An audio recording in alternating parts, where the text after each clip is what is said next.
Hello, Lindsay Price here with Matt Webster. Matt Webster, who is our curriculum coordinator for the Drama Teacher Academy, and we're talking new teachers and answering new teacher questions. Yes. This is a great question. I think this is a great question even if you're not a new teacher.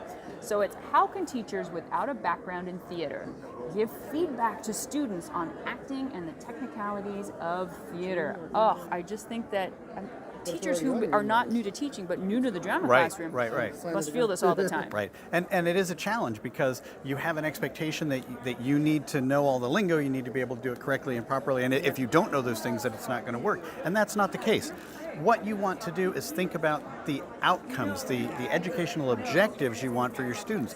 What do you want them to succeed at or complete in doing this particular exercise? So if it's to speak clearly, if it's to be projecting in their speech, if it's to have more body control, use the language that communicates best to the students what the expectations is for them. And then if you need to go back and do a little research and find out what maybe the technical theater terms for some of those things are, then go ahead and do that. But as long as you know what it is you want those students to understand and to demonstrate and can clearly communicate to those students what those expectations are, then you'll succeed in what you're doing and they'll succeed in what you're doing. Yeah. Don't get too wrapped up on specific lingo or specific theater terms.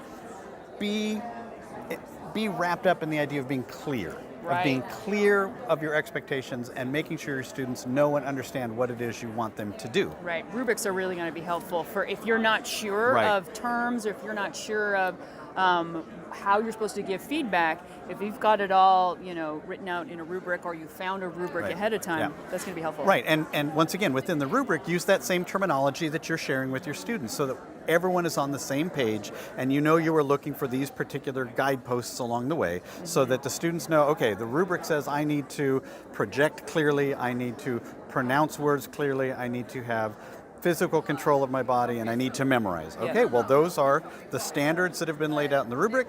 If you accomplish those things, we're all good. Yeah, and it's not about talent. Not it's at all. Not about it's not talent. about talent. No, and that means that you can have the same assessment for whatever level your whatever skills your students have. Right.